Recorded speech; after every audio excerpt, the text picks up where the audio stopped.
성경 한 군데를 더 봅니다. 고린도후서 4장 18절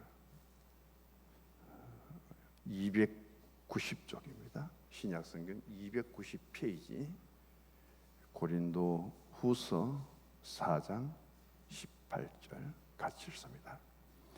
우리가 주목하는 것은 보이는 것이 아니요 보이지 않는 것이니 보이는 것은 잠깐이요 보이지 않는 것은 영원함이라.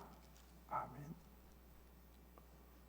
순복음 교회의 장로님이시고 아마 국가를 위해서도 많이 일하신 주대준 장로님이 두 권의 책을 썼죠. 하나는 바라봄의 법칙이고 또 한 권은 바라봄의 기적입니다.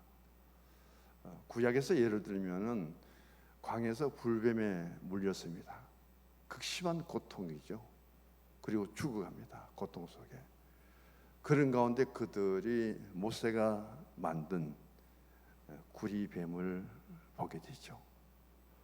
불뱀에 물려서 그렇게 고통 중에 있던 그들에게 잠시 눈을 들어서 막대기에 장대에 달린 불뱀을 물려서 고통스러울 때 장대에 달린 것을 보면은 그들에게 나음을 있습니다. 그것을 통해서 바라봄의 법칙이 도대체 무엇인가? 그리고 바라봄을 통해서 그들에게 죽음의 고통 속에서 치유가 이루어지는 것을 말씀하고 있고, 신약 성경에는 사도행전 3장에 보면은 요한과 베드로가 성전에 기도하러 가는 중에 안전병기가 된, 남에서 안전병기가 된 이 안전병기가 자기에게 무엇을 줄까 바라보죠. 그 바라볼 때 요한과 베드로가 내게 있는 것은 은과 금이 아니요 예수 이름이다. 일어나서 걸으라. 그 바라봄의 법칙을 통해서 바라봄으로 일어나는 기적, 일어나서 걷고 뛰잖아요. 이런 것을 통해서 자기의 신앙의 영역 속에서 많은 것을 체험한 것을 글로 남기고 간증하고 체험한 겁니다. 불뱀과 구리뱀인데 갑자기 생각이 안 나서 그래요. 우리는 같은 장소, 같은 전장 속에서 그 광야에 불뱀에 밀릴 때의 그 고통과 아픔, 근데 잠시 그 고통 중에서 눈을 들어서 불뱀을 본 사람들은 다 나았습니다. 네, 그래도 불뱀을 보지 않는 사람이 있다는 거예요. 그들은 그 고통 속에 죽을 수밖에 없지요. 오늘 2절의 말씀을 통해서 예수를 바라보자고 했는데 고린도후서 4장 18절을 인용을 했어요. 자, 보이는 것은 잠깐이고 보이지 않는 것은 영원합니다. 예수님이 땅에 오셔서 몇 년을 사셨어요? 33년을 사셨는데 예수님이 메시아라는 것을 가장 먼저 발견한 사람이 누구예요? 예수님 메시아라는 사실을 육신 생활 속에서 30년 동안 목수로 살 동안은 예수님 메시아인 것을 누구도 알지 못했어요. 그러나 가장 먼저 그 예수님을 메시아로 발견한 사람은 세리요한이죠. 모두가 목수인 줄 알았는데 보라 세상 죄를 죽은 하나님의 어린 양이다. 요한복음 1장 29절에 세연이 가장 먼저 그 예수님을 발견합니다.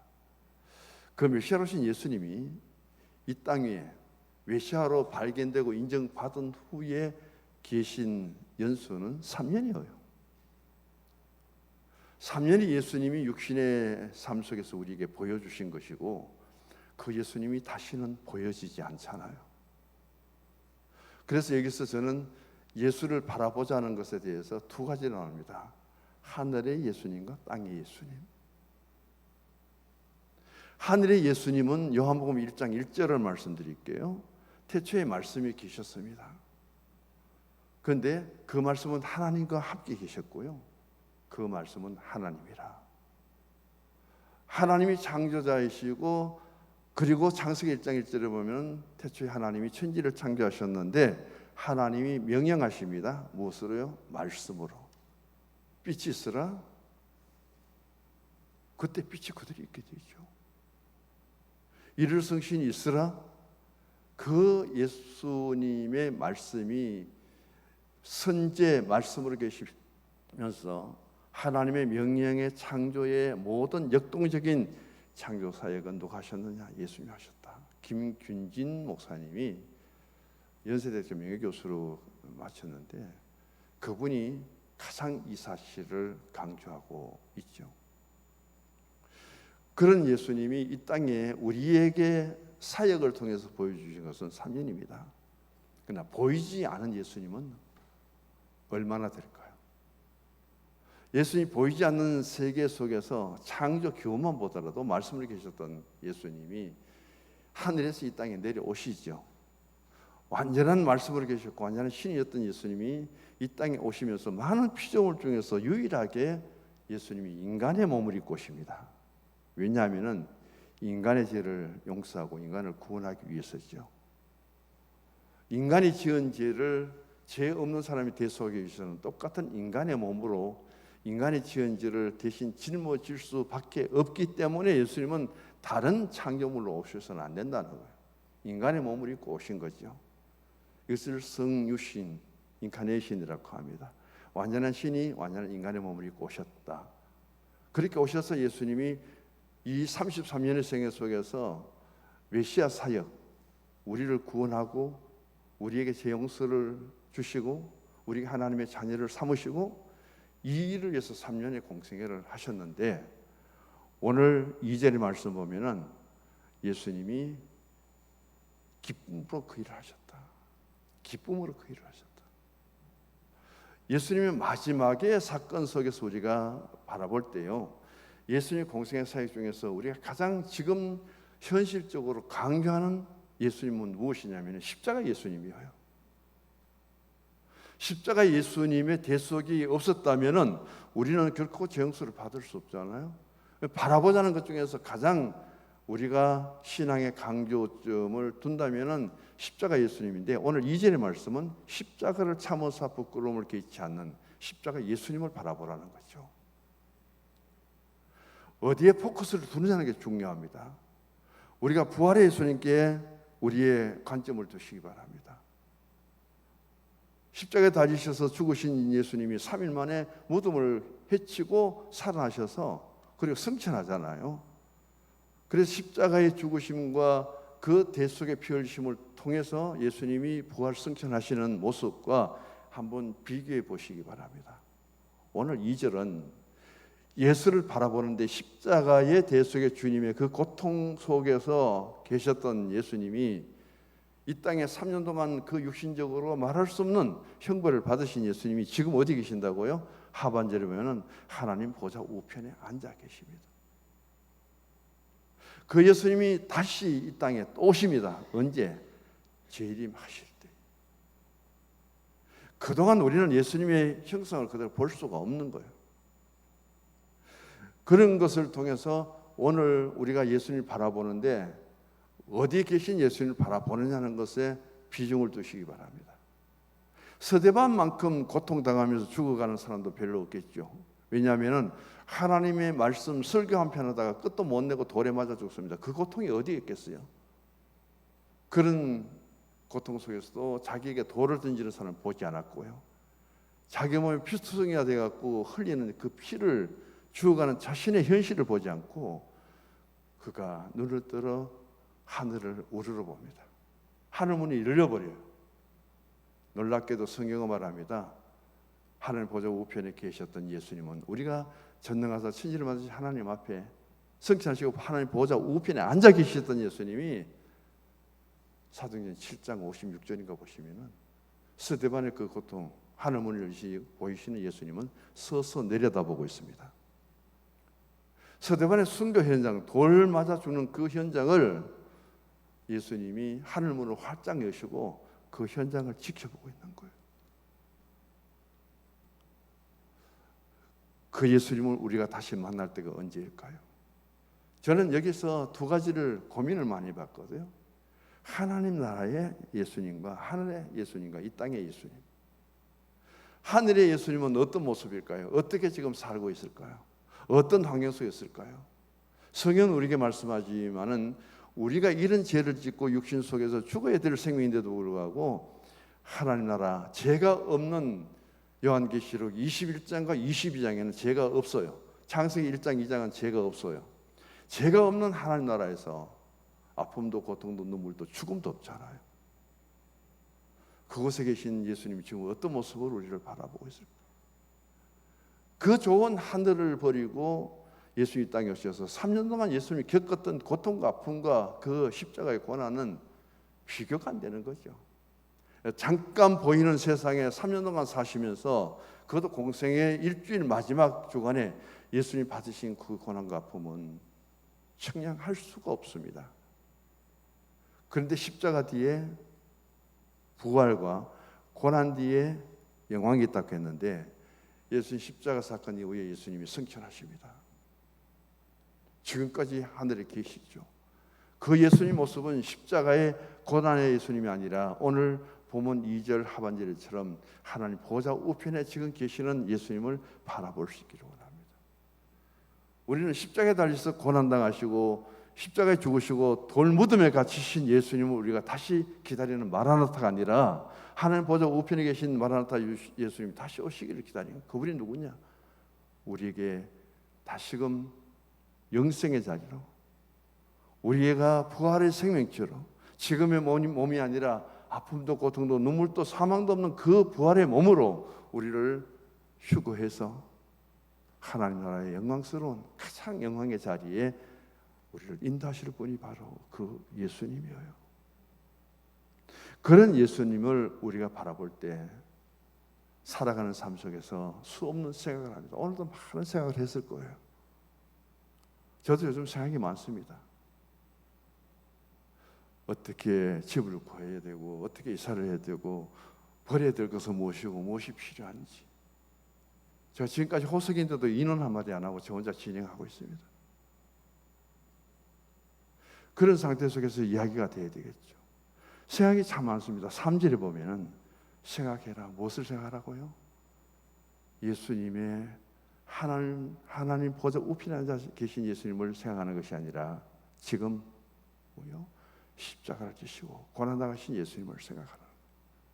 그 고난이 있었기에 그 십자가가 있었기에 예수님은 다시금 부활의 승리와 소망을 우리에게 주셨고 그 십자가의 고난 뒤에 하나님 다시 살리셔서 오늘 예수님 승천하심으로 하여금 그 예수님은 다시 오실 때 심판의 주로 오실 수 있습니다. 그 다시 오실 주님 앞에 나는 어떻게 될까? 그 생각해 보시고 신앙생활 하시기 바랍니다. 그 기억하시면서 신앙생활 할 수 있기를 바랍니다. 그게 우리에게 주어진 현재 속에서의 가장 귀한 믿음의 모습이라고 저는 전하고 싶습니다.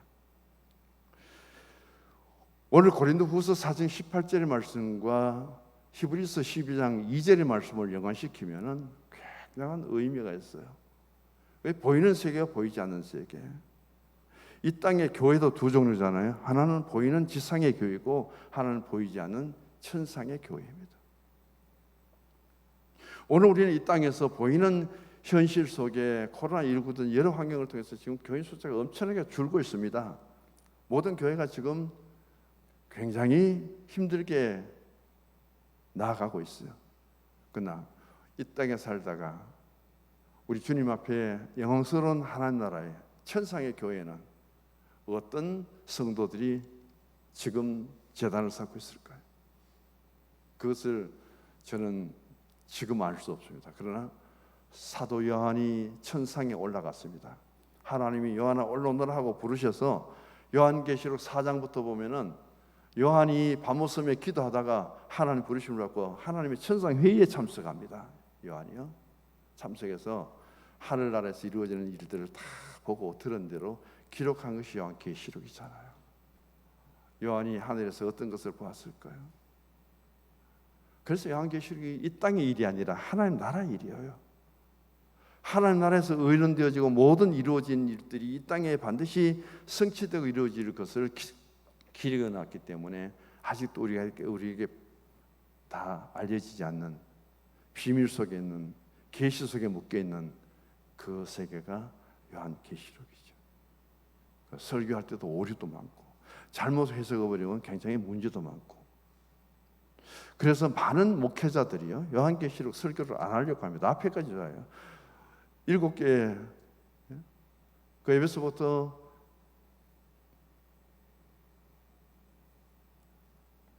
사도계마 야예무라인데, 그 7교에 대한 설교는 잘하는데 4장부터 넘어가면 설교가 굉장히 어려워져요. 그래서 어떤 분들은 평생 요한계시록 설교 안 한다고도 말합니다. 내가 체험하고 내가 경험하고 내가 가진 지식으로는 다 풀어낼 수 없기 때문이죠. 오늘 말씀을 저는 전하려면 시간이 많이 걸렸기 때문에 정리를 해가면서 정리 요약을 하도록 하겠습니다. 오늘 예수님 우리에게, 히브리서 기자가 우리에게 가장 포커스를 맞추는 것은요, 바로 십자가 예수님을 바라보라. 십자가 고난 속에 예수님이 얼마만큼 참으신가, 인내하셨는가, 그걸 생각해라. 3절은 인내, 고통 그 가운데서 참으신 예수님을 생각하고, 그 다음 2절은 십자가 위에서 예수님의 고난을 오늘 우리가 바라보라. 예수님이 메시아로 오셔서도 그런 고난, 우리처럼 인성을 가진 예수님이 참을 때까지 참고 견딜 때까지 견뎠죠. 그래서 고린도전서 13장 사랑의 장에 보면 마지막은 끝까지 참고 바라고 견딘다는 말이 마지막에 나옵니다. 우리 신앙 속에 견딤이란 것은, 인내란 것은, 오래 참음이라는 것은 무엇인가? 그것을 통해서 우리에게 주어진 열매는 무엇인가? 사랑을 갖고 예수님을 사랑하고 교회를 사랑하고 내 신앙을 사랑한다면 우리가 힘들고 어려워도 여러 가지 교회 내 눈에 맞지 않아도 하나님의 제단을 붙들고 우리에게 주어진 마지막 사명은 끝까지 견디는 거예요. 그리고 바라는 거예요. 내가 바라는 것들이 이루어지고 내가 끝까지 견딤을 하여금 우리에게 주시는 그 상급은 바로 십자가까지 참고 견디시고, 그 다음 예수님이 승천하셔서 다시 오실 그때 우리에게 주어질 영광을 바라보면서 참으신다는 그런 의미가 있습니다. 이 바라보라는 말씀을 4가지로 정리할게요. 첫 번째는 따른다는 뜻이고요, 두 번째는 동행한다는 뜻이고, 세 번째는 예수를 붙든다는 뜻이고요, 그 다음 네 번째는 예수 안에서 사는 신앙이라고 말씀드리고 싶어요. 그래서 예수님을 오늘 바라보자, 그 생각하는 말 중에 첫 번째는 예수를 따르는 겁니다. 예수님은 그렇게 해서 얼마만큼 많은 사람들이 예수를 따랐습니까? 가장 먼저 예수님이 던진 메시지도 나를 따르라는 거예요. 갈릴리 바닷가를 지나가다가 한마디만 던집니다. 똑같은 부르심에 대해서 베드로가 소명을 받고 사명을 받는데 마가가 기록한 것하고 마태가 기록한 것하고 누가가 기록한 것이 다릅니다. 요한은 또 특별하게 다르게 설명하죠. 안드레가 사도 요한, 세례 요한의 제자로 되어 있다가 이 스승이, 세례 요한이 예수를 보고 지나가는 가운데서 세상 죄를 지은 하나님의 어린 양이다 그러면서 이제 이 제자들을 자기가 따르도록 하지 않고 예수님 따르도록 보냅니다. 그래서 베드로가요, 안드레가 예수님 만나고 자기 형 베드로를 인도합니다. 그런데 복음서의 중에서 공관복음서 부르신 거예요, 특별 요한복음서에 부르시면 너무 상이에요. 너무 달라요. 공관복음서는 마태는 나를 따르라, 폴름이라는 단 하나만 딱 씁니다. 누가복음에는 5장에 들어가서 베드로를 제자 삼는 과정을 자세하게 설명했지만은 내용은 길잖아요. 오늘 우리가 따라야 될 것이 무엇이고, 그리고 누구를 따라야 되느냐 것이 중요하죠. 그래서 중요한 것은 하나님을 따르고 예수님을 따르라. 그 정도로 제가 정리를 하겠습니다. 두 번째는 동행입니다. 우리는 살아가는 삶 속에서 많은 사람과 만남을 통해서 함께 동행할 때가 있습니다. 그러나 누구를 보면서 가장 동행에 있어서 모범적이냐면은 아이예요. 다 엄마가 되어보셨고 아버지가 되어보셨잖아요. 그 우리 딸 아들이 어렸을 적에 누구하고 동행하기를 원하면은 엄마 아빠하고 동행하기를 원하지 어떤 사람 와도 필요 없어요. 대통령 와도 국회의원 와도 꼼짝도 안 합니다. 우리 엄마 아빠 손만 잡고 동행하는 것이 최고예요. 뭐 더 바랍니까? 엄마 아빠 손만 떨어지면 울고 불고 자기를 붙들어주고 손잡고 가자고 그렇게 야단입니다. 그 울던 아이 가서 손만 잡아주면 웃으면서 발짝발짝 뛰면서 따라오잖아. 동행의 진정한 의미는 바로 이런 의미입니다. 우리가 너무 세상 속에 물들어 버렸다는 거예요. 순수한 신앙 속에 영적으로 예수님 만나고 하나님 만나면은 나의 손만 잡아줘도 기뻐서 너무 활짝활짝 뛰면서 예수님과 같이 갈래요? 하나님과 같이 갈래요? 그 함께 있음에 대해서 너무 기쁜 거예요. 그런 진정한 신앙 속에서 예수님 손만 잡아도 하나님 손만 잡아도 기뻐서 펄쩍펄쩍 뛰면서 좋아하는 그런 순수한 신앙의 영적인 모습들을 보았느냐? 보여주느냐는 거예요. 그런 신앙을 가진다는 것이 결코 쉽지 않죠. 뒤에 따르는 설명도 제가 생략하도록 합니다. 세 번째, 붙든다는 뜻입니다. 오늘 우리는 살아가는 삶 속에 맨 마찬가지입니다. 예수님이 붙들어줘야 되고 예수님이 붙들어주지 아니하면 어떤 결과가 주어지느냐는 것을 예수님의 십자가와 부활을 통해서 자세하게 보여줍니다. 3년 동안 예수님 잘 따랐어요. 예수님께 딱 붙들렸습니다. 그렇게 붙들렸던 제자들 가운데 가장 먼저 예수님을 이탈하는 사람이 있어요. 가룟 유다죠. 예수님 십자가 사건 후에는 이들이 예수님께 붙들려서 예수의 제자의 삶을 사는 것이 아니라 베드로부터 시작해서 예수님께 붙들린 인생과 신앙이 아니라 예수님을 벗어나는 떨어지는 그런 길을 저들이 달려갑니다. 그래서 예수님은 요한복음 17장에 마지막 예수님이 운명하시기 전에 대제사장으로서 기도를 드리는데 그 목표는 하나예요. 내가 볼 때 내가 없으면 저 제자들이 분명히 흩어질 것 같고 하나 되지 못하고 분열될 것 같으니까 예수님이 제자들을 위해서 기도할 때요 하나 되게 해달라고 얼마나 간절히 기도하는지 요한복음 17장 대제사장의 기도에 들어가서 한번 읽어보시기 바랍니다. 예수님이 그렇게 간절히 기도했는데 제자들이 하나 되기를 원했는데 예수님 부활하셔서 보니까 부활의 증인되어야 될 저들이 갈릴리로 멀리 떠나가서 예수님 팔렸고 그렇게 이제 실패하고 죽어버렸고 엠마오로 내려간 두 제자는 슬픈 기색을 띠고 지금 세상으로 가고 있고 또 예수님이 보니까 갈릴리 바닷가에 7명 제자가 들어가서 지금 고기 잡고 야단이 어요. 그 예수님이 다시 찾아가서 붙들어주지 않았다면 저들은 신앙의 실패자고 신앙도 버리고 주님도 버리고 제자의 길도 다 버렸을 거예요. 엠마오로 내려가는 제자들과 동행하면서 예수님 십자가 사건, 부활의 사건을 이야기하고 그들의 마음이 뜨겁게 되어서 다시 예루살렘에 올라오게 만들고 의심한 도마에게 확신시켜 주시고 베드로에게 요한의 아들 시몬의 아들 요한아 불러서 네가 나를 사랑하냐 3번 동안 묻고 질문하고 그걸 통해서 다시금 옛신앙을 회복해서 그들이 결속되고 하나 될 수 있도록 흩어져 버렸던 그들을 다시 불러서 예수님이 마가의 다락방에 함께 모일 수 있도록 그렇게 명하시고 예수님은 승천하시잖아요. 그렇게 흩어진 제자들이 하나 됩니다. 열흘 동안 간절히 기도하는데도 이탈이 없어요. 떠나질 않습니다. 불평 원망도 없어요. 그게 오순절의 성령 강림입니다.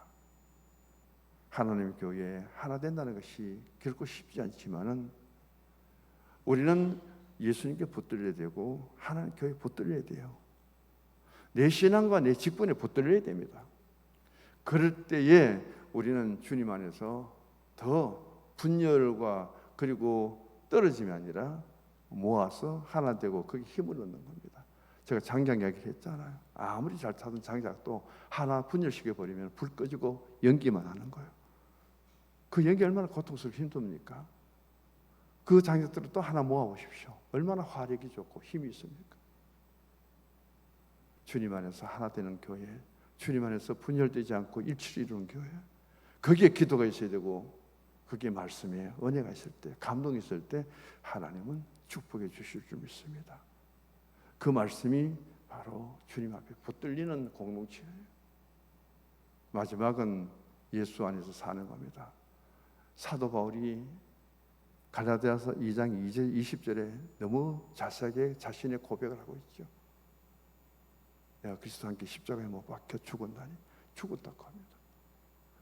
바울이 자기 몸이 죽은 것이 아니라 예수님 안에서 주의 영으로 충만하고 채워져서 그가 사역해야 되는데 육신의 죄의 법이 내 속에 들어와서 너무 내가 주의 일을 하는데 걸림돌이 되고 그 때문에 넘어지게 하고 그 일을 하는 데 있어서 육체적인 또 장벽은 얼마나 많습니까? 안질도 나쁘죠. 간질 정서도 있죠.